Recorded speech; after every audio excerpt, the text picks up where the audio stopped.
Vamos lá, pessoal. Bom dia, boa tarde, né? É um prazer estar aqui com vocês, ainda aqui virtualmente, né? Com todos os colegas para esse debate, o Encontro Nacional de Economia Política, né? Eu sou Antônio Carlos Diegues, sou professor do Instituto de Economia da Unicamp e atualmente sou coordenador do Núcleo de Economia Industrial e da Tecnologia. O objetivo desse artigo é discutir os limites da contribuição da indústria ao desenvolvimento nos períodos Lula e Dilma e trazer algumas reflexões sobre uma nova versão do industrialismo periférico, né? De maneira sintética, né? O que é o que nos permite esse instrumento, essa plataforma, né? O objetivo do artigo é analisar os limites da contribuição da indústria ao desenvolvimento, né? Entre 2003 e 2015. O que a gente vai estar entendendo por desenvolvimento, a gente já discute já, né? A hipótese do trabalho é de que a indústria brasileira, após um período, desde a crise do desenvolvimentismo no último quartel do século XX, se inseriu num processo de permanente reação defensiva à concorrência internacional, que viabilizou, que esteve associado à reorganização da sua dinâmica concorrencial de acumulação, tal qual é proposto em outro trabalho de minha autoria, dando origem ao que a gente denomina nesse trabalho de doença brasileira. Essa doença brasileira estaria associada a um aprofundamento da integração importadora às redes globais de produção, a uma busca pela redução dos custos desvinculada do aumento do investimento e da produtividade. A hipótese é que a reação defensiva à concorrência internacional no cenário de crise do desenvolvimentismo e surgimento das redes globais de valor associadas a uma integração importadora e uma redução de custos vinculado ao aumento do investimento e da produtividade limitaria estruturalmente a capacidade da contribuição da indústria ao desenvolvimento nos anos 2000, independentemente da dinâmica dos mercados doméstico e internacional, ou seja, independentemente dos ciclos de crescimento doméstico e internacional e também independentemente, com um certo grau de independência, no que diz respeito à dinâmica da acumulação do capital alocado na esfera industrial.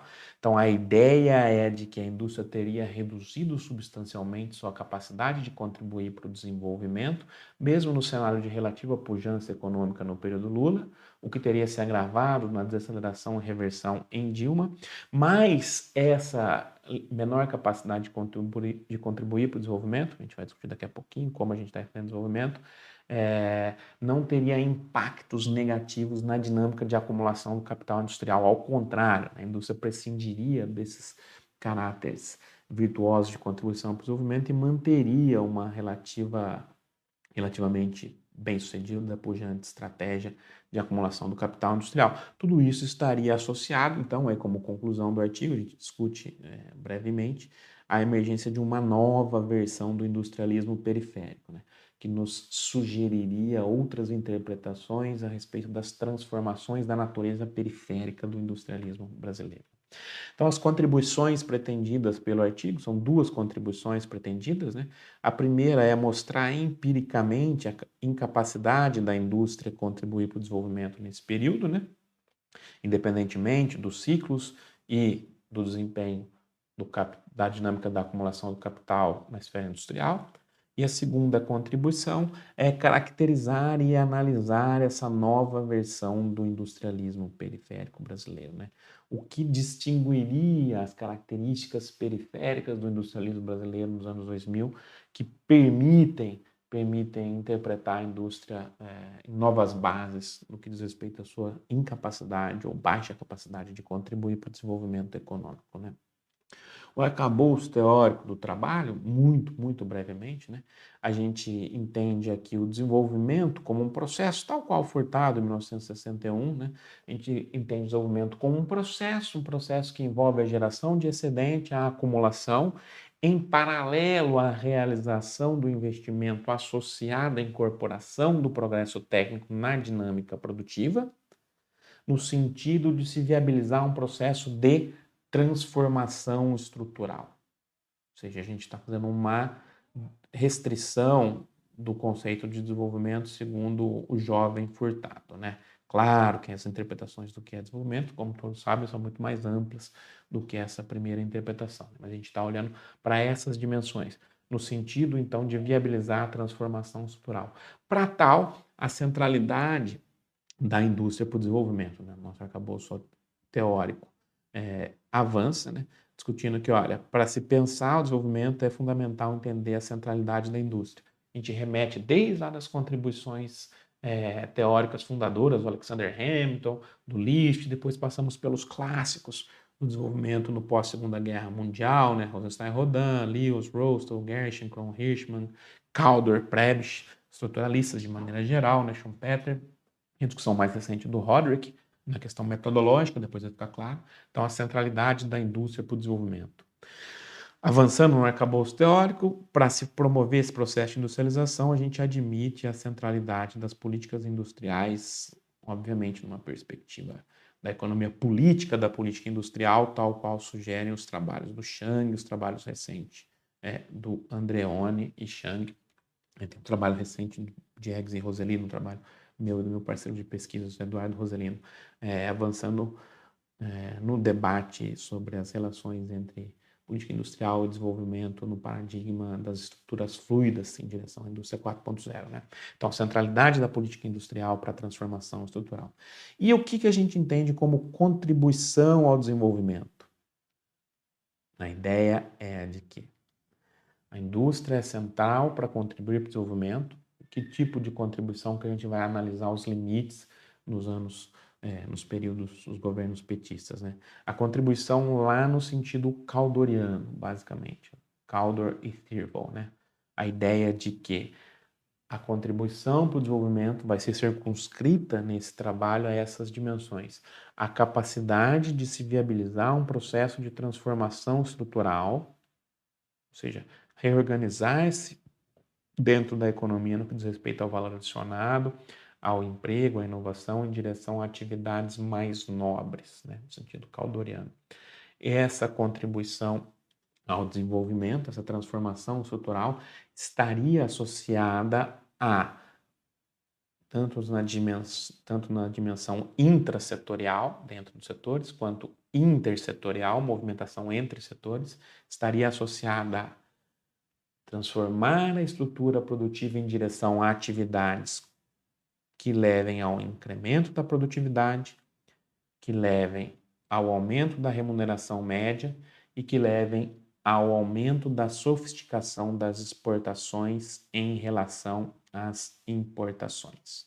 Então, contribuição da indústria ao desenvolvimento, recortada a partir do arcabouço caldoriano que a gente está colocando aqui, estaria materializada nesses três elementos. A partir desses três elementos, a gente vai utilizar a metodologia tradicional de técnica de shift share, conforme descrito no trabalho já consagrado do Roderick, também sugerido pela pelo Timmer e Debrais, de olhar para o processo de transformação estrutural. Resumidamente, né, em termos qualitativos, o que essa metodologia busca avaliar, né? Busca avaliar, basicamente, três elementos da transformação estrutural. Então, no fundo, é olhar para a participação do emprego em determinados setores e como muda essa participação do emprego em direção a atividades com maior produtividade, se for um processo virtuoso, né?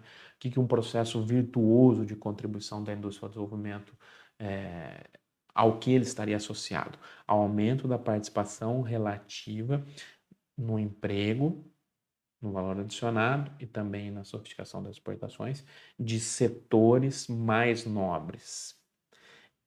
esse aumento da participação, a partir de um processo de decomposição estrutural, estaria associado a 3 elementos: transformação estrutural estática, transformação estrutural dinâmica e efeito intrasetorial. Então, é uma técnica simples. A ideia é de que, terceiro elemento, efeito intrasetorial, você manteria constantes as partes. Vamos pensar em termos de produtividade para ficar mais fácil. Manteria constante a participação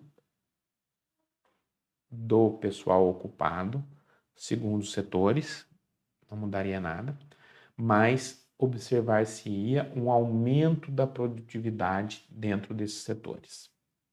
Ou seja, eu mantenho constante a participação do trabalho nos setores, a distribuição nos setores, mas aumenta a produtividade. Esse é o efeito intrasetorial. Ou seja, a indústria contribuindo para o aumento da produtividade, mantendo constantes as participações setoriais. Agora, efeito 1 e 2 são efeitos de transformação estrutural. Qual que é a lógica? Que os setores com maior produtividade aumentariam a sua participação relativa no total de pessoal ocupado. O efeito 1 mede exatamente o que eu acabei de falar. A variação da produtividade explicada pelo aumento da participação dos setores com maior produtividade. Então, eu teria um aumento da participação dos setores com maior produtividade que levaria a uma maior produtividade agregada. E o efeito 2 mede o quê? A transformação estrutural também, mas em termos dinâmicos. Eu levo em consideração a variação da participação dos setores no total da população ocupada, né? No total dos trabalhadores, industriais, ou seja, efeito dinâmico no que diz respeito aos trabalhadores. Aumento da participação dos setores com maior produtividade. Qual que é essa taxa? Outro elemento dinâmico. Velocidade de crescimento da produtividade nos setores em que há aumento da participação do trabalhador. Então, esse segundo efeito estrutural dinâmico levaria em consideração um movimento de mudança dos trabalhadores para os setores mais nobres e, ao mesmo tempo, um aumento da produtividade nesses setores.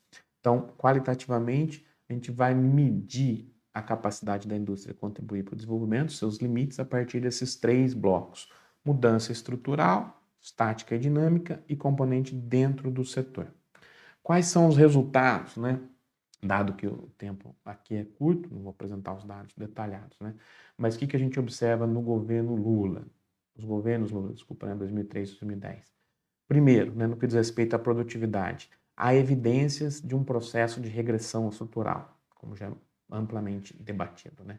Ou seja, você tem uma redução da participação relativa dos setores com maior complexidade produtiva e tecnológica. Então, a indústria, mesmo num cenário de relativa pujança econômica, ela é incapaz de se movimentar, tal qual diriam as interpretações clássicas, a la Caldor, a la estruturalistas, em direção a atividades com maior produtividade e maior intensidade tecnológica. Segundo limite à contribuição do desenvolvimento. Vamos olhar esse mesmo processo, mas no que diz respeito à remuneração média. Observa-se sim um aumento da remuneração média. Só que esse aumento da remuneração média, ele foi explicado totalmente pelos setores intensivos em recursos naturais e pelos setores intensivos em trabalho. Esses 2 blocos de setores foram responsáveis por explicar todo o processo de aumento da remuneração média. Ou seja, o aumento da remuneração média não decorreu de um processo de mudança estrutural, não decorreu de um processo de redirecionamento da mão de obra para atividades com melhores salários. Assim, a gente conclui que esse processo de aumento da remuneração média parece ser muito mais resultado da dinâmica do mercado de trabalho do que da dinâmica industrial. Ou seja, mais do que isso, né? Deve ser muito mais resultado de políticas deliberadas de aumento da remuneração média na economia brasileira, principalmente via salário mínimo e outras políticas de distribuição de renda, do que levam a relativa pujança no mercado de trabalho, do que explicado por elementos industriais, do comportamento do setor industrial. Terceiro limite da contribuição da indústria ao desenvolvimento no período Lula. Observou-se uma tendência generalizada em todos os blocos de setores da deterioração do grau de sofisticação das exportações em relação às importações. Ou seja, uma tendência generalizada de redução do preço médio das exportações em relação às importações. Isso ocorre a despeito dos impactos positivos do efeito China. A despeito dos impactos positivos do efeito China, que contribuíram entre 2003 e 2010 para acentuar essa tendência. Por quê? Porque a partir do efeito China eu tenho uma pressão altista para os preços das commodities, como todos sabem, e uma pressão baixista para os preços dos produtos manufaturados. Então, a despeito desses dois elementos que tenderiam a contribuir positivamente para a contribuição da indústria ao desenvolvimento, não se observa no período Lula um aumento da sofisticação do grau das exportações em relação às importações, medidos pelos preços. No período Dilma, 2001 a 2015, né, o último ano do período Dilma, os limites pré-golpe, né, os limites são ainda mais intensos, como era de se esperar, né? No que diz respeito à produtividade, observa-se uma contribuição negativa da mudança estrutural para todos os blocos de setores industriais, exceto recursos naturais. Ou seja, não se observou uma mudança, um redirecionamento do emprego para setores com maior produtividade. O único que contribuiu positivamente nesse sentido foram os setores intensivos de recursos naturais. Porém, eles contribuíram positivamente não porque aumentaram sua produtividade, mas porque eles aumentaram a sua participação no total do emprego industrial. E dado que a média da produtividade nos setores intensivos de recursos naturais é maior que a média dos outros setores, o efeito foi positivo, mesmo eles não tendo aumentado a sua produtividade. Segundo limite da contribuição no período Dilma, no que diz respeito à remuneração médica. De novo, observa-se uma manutenção da trajetória de crescimento da remuneração, mesmo no cenário de desaceleração cíclica e depois reversão, o que é interessante. É claro que esse crescimento é menor, mas observa-se sim um aumento do salário médio industrial. Só que esse aumento do salário médio industrial, mais do que nunca aqui, parece ter sido determinado pela dinâmica do mercado de trabalho e não por fatores industriais. Porque, de maneira muito mais intensa ainda que no governo Lula, nos períodos Lula, o componente mudança estrutural foi negativo para o aumento da remuneração em todos os setores, com exceção, de novo, daqueles intensivos em recursos naturais. Ou seja, não se observou um redirecionamento da mão de obra para atividades com maiores remunerações médias. Então, a contribuição também é negativa. E, por fim, observa-se uma acentuação da terceira contribuição negativa ao desenvolvimento, que é o fato de ter ocorrido uma deterioração do grau de sofisticação das exportações em relação às importações. Isso ocorreu de maneira ainda mais intensa, mesmo no período de reversão cíclica, onde era de se esperar, no caso da economia brasileira, uma reversão muito grande das importações, né? Isso vai ocorrer um pouco depois. Ou seja, as conclusões são, tanto no período de relativa pujança, no período Lula, quanto desaceleração ou reversão cíclica em Dilma, a indústria é incapaz de contribuir para o desenvolvimento no que diz respeito ao aumento da produtividade, aumento da remuneração média e aumento da sofisticação das exportações em relação às importações, explicadas por um processo de transformação estrutural. Isso nos permite sugerir, a partir da interpretação do nosso trabalho, é de que o que explicaria essa reversão, essa deterioração da capacidade estrutural, da capacidade da indústria contribuir para o desenvolvimento, seria a emergência de uma nova versão do industrialismo periférico. Uma nova versão do industrialismo periférico. Quais seriam essas características dessa nova versão do industrialismo periférico, né? Romperia-se primeiro, né, o circuito lógico tradicional característico do industrialismo periférico, característico do período desenvolvimentista, né? Primeiro, há uma mudança da complementaridade em paralelo à diversificação setorial e transformação estrutural. Em outros termos, para ficar mais claro, no período do industrialismo periférico tradicional, com todos os problemas e as críticas que a gente sabe, aos limites da autonomia, da construção do núcleo endógeno de progresso técnico, da dependência, etc., do industrialismo periférico tradicional, o industrialismo periférico tradicional ele avançava no Brasil com um processo de diversificação setorial e mudança estrutural, transformação estrutural. Ele era complementar ao capital internacional, claro, sempre foi.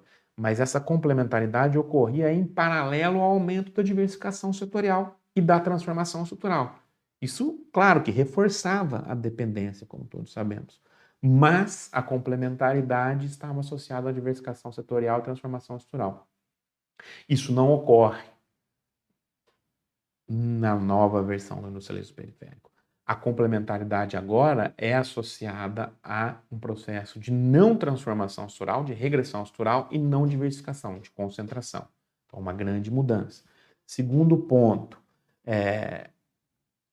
há uma coexistência entre a acumulação do capital alocado na esfera industrial, depois a gente vai explicar o porquê, e do caráter regressivo na transformação estrutural. O que a gente está querendo dizer aqui, o que eu estou chamando em outro artigo de doença brasileira, né?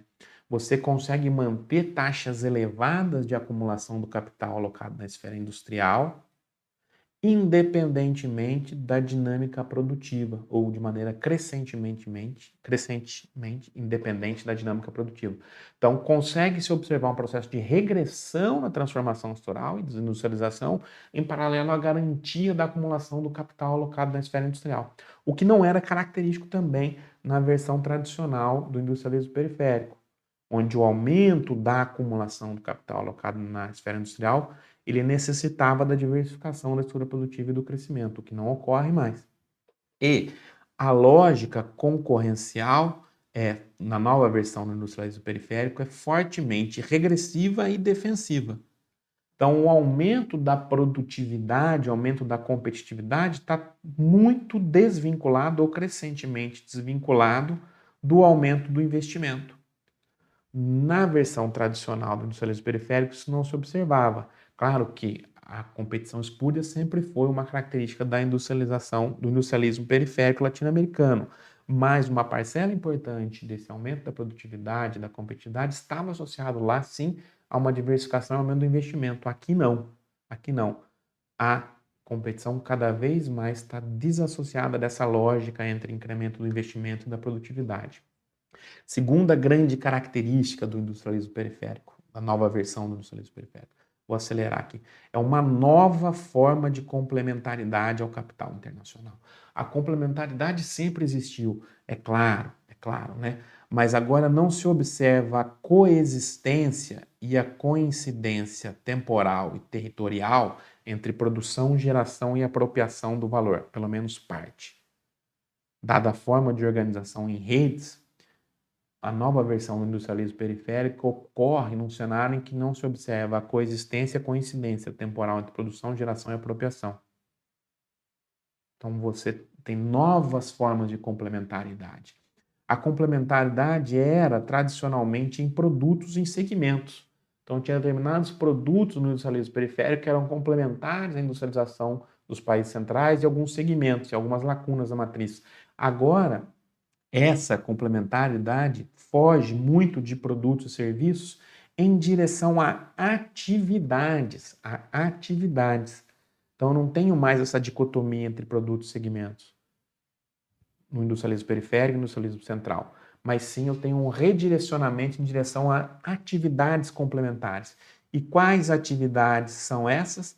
atividades crescentemente desvinculadas da dimensão produtiva. O capital alocado na esfera industrial se transforma numa maquila introvertida, ou seja, beneficiando da integração importadora nas redes, beneficiando da liberalização para aumentar a sua acumulação, e se transforma cada vez mais num agente de representação comercial, financeira e de marketing do grande capital, com pequenas atividades produtivas. Isso varia de setor para setor, né? Mas em geral com cada vez menos atividades essencialmente industriais e produtivas aqui. Então a complementaridade prescinde da dimensão produtiva, o que é bastante distinto da característica do industrialismo periférico tradicional. Terceiro, para já finalizar, tem um terceiro e quarto, o quarto é muito rápido, né? Há uma reconfiguração parcial, ao menos parcial, né, da relação entre taxa de câmbio, acumulação e investimento, né? Claro que há debates nas origens da industrialização brasileira, o debate entre o professor Suzigan, a interpretação da CEPAL e a interpretação do capitalismo tardio, é claro, mas há pós-consolidação do movimento inicial de industrialização brasileira, há uma relação mais ou menos estabelecida que leva em consideração a vigência de taxas de câmbio desvalorizadas, que levariam ao incremento da competitividade industrial doméstica, estariam associadas a uma dinâmica de acumulação e de investimento. Quando a gente olha para a nova versão do industrialismo periférico, pós-liberalização dos anos 90, a gente observa uma reorganização dessa relação. O que significa isso? Taxas de câmbio desvalorizadas, ao contrário do que a literatura convencional industrialista sugeriria, levam a uma redução da capacidade de acumulação e de competitividade da indústria brasileira. Essa é uma característica específica da nova versão do industrialismo periférico. Ou seja, uma desvalorização tem impactos negativos diretos e indiretos na dinâmica de acumulação industrial. Diretos por quê? Porque é uma grande dependência de insumos importados. Então é muito diferente do processo de industrialismo periférico tradicional, a relação entre câmbio, competitividade, acumulação e investimento. E efeitos indiretos. A desvalorização tem impactos negativos sólidos também, porque ela aumenta os custos financeiros das empresas industriais, dado que elas são altamente, pelo menos os grandes grupos, endividados em moedas estrangeiras. O último ponto da nova versão do industrialismo periférico, a industrialização, o industrialismo, ele ocorre a partir onde ele ocorre e quando ele ocorre a partir do reforço das vantagens comparativas estáticas e não do contorno. Estou falando aqui basicamente dos setores intensivos em recursos naturais, né? Com todos os problemas que a versão tradicional do industrialismo periférico tinha, com todos os problemas de questão de autonomia, no questão de dependência, etc., ela ocorria contornando as vantagens comparativas estáticas a partir de um processo de diversificação. Aqui a industrialização, quando ocorre, ela ocorre reforçando a mudança estrutural e o avanço produtivo ocorre em áreas associadas às vantagens comparativas estáticas. Ou seja, eu tenho um industrialismo a partir do reforço e não do contorno, o que é bastante distinto da lógica do industrialismo periférico tradicional. Então, observa-se uma especialização regressiva no que diz respeito à concentração do valor adicionado, do emprego, das exportações e das importações. Então, a ideia é que a indústria perde capacidade de contribuir para o desenvolvimento, tanto no período de relativa pujança, Lula, quanto reversão, desaceleração, Dilma. Essa incapacidade de contribuir para o desenvolvimento é estrutural e está associada à mudança na dinâmica da acumulação, que a gente caracteriza em outro trabalho como doença brasileira, e dá origem a uma nova forma de industrialismo periférico, que tem novas formas de complementaridade ao capital internacional, uma nova relação entre câmbio, acumulação, competitividade e investimento, um reforço da industrialização a partir dos reforços das vantagens comparativas estáticas e tem uma nova dinâmica de concorrência dependente da integração em redes e cada vez menos dependente da dinâmica produtiva. Obrigado, pessoal. Tentei correr aqui para me manter nos 30 minutos estritos.